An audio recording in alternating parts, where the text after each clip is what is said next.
I just got a pile of python eggs that I wasn't expecting. What am I even supposed to do with them? Welcome to the Green Room. I'm Bob Bledsoe. This is Lucille, a very skinny snake who gave me a surprise clutch of eggs. Behind the camera is my brother Kent. Wait, what is that? Some snake-chicken hybrid? Or did she raid a chicken coop and bring the eggs back with her? Kent, just so I understand where you're coming from, is it your belief that chickens are the only animals in the world that lay eggs? No?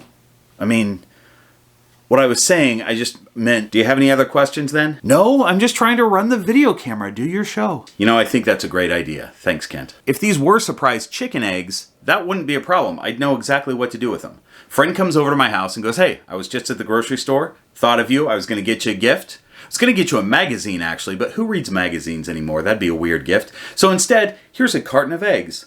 I'd be like, wow, thank you for that gift of a grocery product. I know exactly what to do with these. I'm going to put them in the refrigerator, and tomorrow I'm going to have a scrambling party. You know what? I'm going to apologize because I think I went overboard with that scenario and it wasted some time, so we'll just move on. If you're not expecting snake eggs and you go to check on your female in the morning and you see her beehived on a pile of them, that could cause a certain level of stress.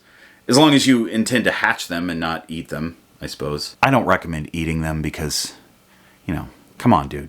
Gross. Is this even a thing that we have to worry about? Well, maybe. It does happen sometimes. I'm going to give you a few scenarios. First, you decide that you're going to buy an adult female ball python as a pet.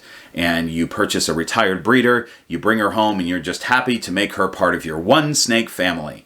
But your new pet has retained sperm from her last boyfriend, and she gives you a nice pile of fully fertilized eggs. Ball pythons can retain sperm, I would say, for up to at least a year, but the jury's still out on that. Some people say up to 5 years. I doubt it's that long, but I think a year, maybe 2 years is probably safe to say, but it happens. Here's another scenario. You buy an adult male ball python from a pet store. You name that guy Greg. What a wonderful little fella he is. And Greg gives you a nice clutch of fertilized eggs because the pet store doesn't bother to actually sex their snakes. They just put labels on them. And Greg was in an enclosure with an actual male where breeding took place. Third is parthenogenesis. That's when a female can reproduce without the help of a male. It's rare, but it does happen with pythons. So let's say you have this little hatchling female snake and you raise it up to be an adult. It's your only snake. There's never been another snake in the house. Imagine your confusion if you look in your snake's enclosure one day and see her sitting on a pile of eggs and you're looking at the dog like, did you? Wait, no, that's... How does nature work again? It can be a really confusing time. The fourth scenario is the one that I fell under. I'm going to do a dramatic reenactment. I actually put Lucille away, so I think we'll use Eric the Murderer for this, if that's okay, Kent. Fine, at least that snake is safer. Thanks, Kent. Okay, acting chops. Dramatic reenactment. Wow, Lucille is looking fat. I wonder if she ovulated while I was out of town and I missed it. A few days later.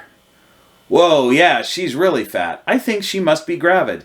Interesting. I'll make note of it in my Husbandry Pro app. I think Lucille might be gravid! Exclamation point. She's a first-time mom, so she'll probably give me 4 or maybe 5 eggs, if I'm lucky. Period. I wonder what month she'll be laying her eggs, question mark. Submit. The next morning after making that note. What? Lucille's laying eggs right now. Oh my gosh, I'm surprised and a little bit embarrassed at my inability to read my snake's reproductive cycle. But at least I probably guessed the clutch size correctly. She's got 2 eggs out. She'll probably lay 2 more, and we should be done soon. A few hours later. 9 eggs? How did that even fit in your guts? How does nature work again? I didn't mean to drop the snake. I think I was just nervous about having to act on camera. Because Lucille was working on laying 9 eggs, I had plenty of time to prep things. This is the first of a few options when you're going, what do I do with these eggs? Mine was actually the best case scenario, I think, when you're faced with surprise eggs. And the best case scenario is you already have an incubator and it's already up to temp because you were expecting eggs from a snake at some point. You already got that incubator running. Now all you got to do is prep an egg box. There are a bunch of really creative ways to set up an egg box. I'm not going to go into great detail, but this is basically how I do it. I use a little shoebox size thing. I fill it with either vermiculite or perlite. That's what's in there now. Put water probably about halfway up the substrate. And then I use a hatch tray. If I didn't have a hatch tray, I'd be really careful about the amount of water versus substrate so that I didn't waterlog the eggs. And then you put your eggs in. I don't have eggs, so we'll just use these as sort of the dummy eggs right there. So you put those on your tray. I put a, what's called, like that cling wrap stuff over the top, and then lid, lock it. Couple holes for a little airflow on each end. And then you have an egg box where these 2 eggs can hatch. I always recommend having your incubator up and running long before you actually expect your first clutch. And it's good to have a few of those egg boxes prepped because they can already be in the incubator and warm so that you can just put your eggs in a nice warm egg box. If your incubator is not ready to go, but you have an incubator, it's just not plugged in, then there's one more step in the process. Plug in your incubator. You probably guessed that one. Now, what if you're really caught off guard in one of those other scenarios that we talked about? You never planned to breed snakes, you don't have an incubator, but now your snake is sitting on a little pile of eggs, and you really want to turn that little pile of eggs into a little pile of snakelets. You got a couple options. I grabbed Willow because I realized I wasn't holding a snake. She doesn't really have much to do with this story, except that she was most recently inside of an egg just 4 short months ago. Look how pretty she is. There we go. Now look how pretty she is. Oh my gosh. Such a cool looking snake. So one option is you could get yourself an incubator. Now the problem is you probably don't live in an area that has a reptile incubation store nearby. Most people make their own incubators out of some old refrigeration unit, like one of those energy drink coolers that you see at 7-Eleven or something like that, an old broken down one or whatever. Those take time though, because you got to find the thing, and then they take a lot of setup and prep and whatever. The easiest way to do it is with an ice chest. You could have an incubator going this afternoon if you make one out of an ice chest. Remember, an incubator is just a box that holds the heat, so a top opening ice chest is perfect for that. Garrett Hartle at Reach Out Reptiles did a video like 6 or 8 years ago on how he built his. It's a really good video. I'm not going to go into depth, but check that out. Just do a search, Reach Out Reptiles DIY Incubator, and he explains how it's all done. But basically, you can do it in an afternoon if you have access to an ice chest, water, aquarium heater, probably need a drill. So you will have to go to the store, like you'll have to go to a pet store to get an aquarium heater, but pretty easy to do. Some of you might have a farm supply store nearby, and you might be asking, can you hatch snake eggs in a chicken incubator? See, chickens do hatch from eggs, I knew it. Was that in question earlier? You were saying that snakes are the ones that hatch from eggs. See, I think we're back to the original issue, Kent. You think that there can only be one animal in the world who uses eggs to reproduce. No, I don't. Okay, then what else lays eggs other than snakes? Chickens. Yes, we established that. Other than chickens. Birds? You know what? Let's just say other than snakes and all birds. What else lays eggs? Chickens, birds, snakes. Maybe an animal you would find in the water, like in a river or a salmon stream. Bears. Nope, not a bear.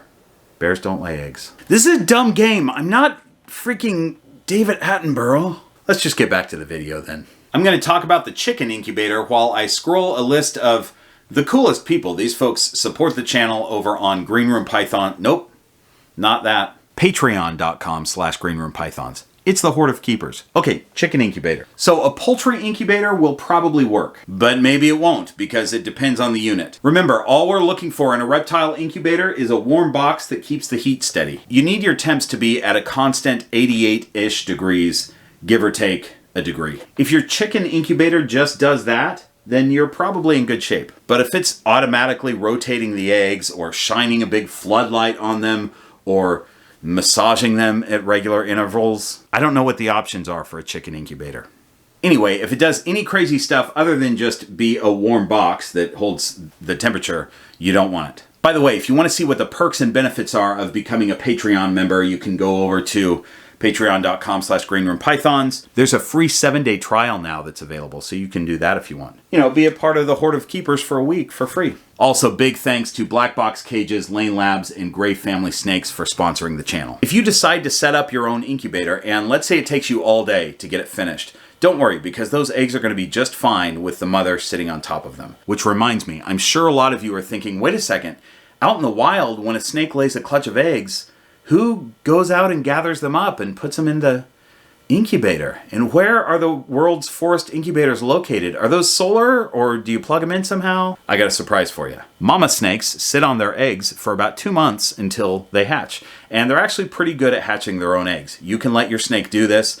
And it's probably the most rewarding way to go, to see those babies pip naturally. That's really cool. The reason that we as breeders like to use an incubator is because it's a little bit easier to control the conditions inside of an egg box and inside of an incubator than it is to control the conditions in every individual enclosure. But more importantly, we want to get the mother back on food. We want to get her gaining her weight back as soon as possible so she's ready to go for next breeding season. Freya has bred for me 3 years in a row now, and I'm waiting for her third clutch. But next year I'm going to give her the year off. So I'm thinking about having her maternally incubate the clutch that she's about to lay. If I do this, it'll be my first time allowing a snake to maternally incubate.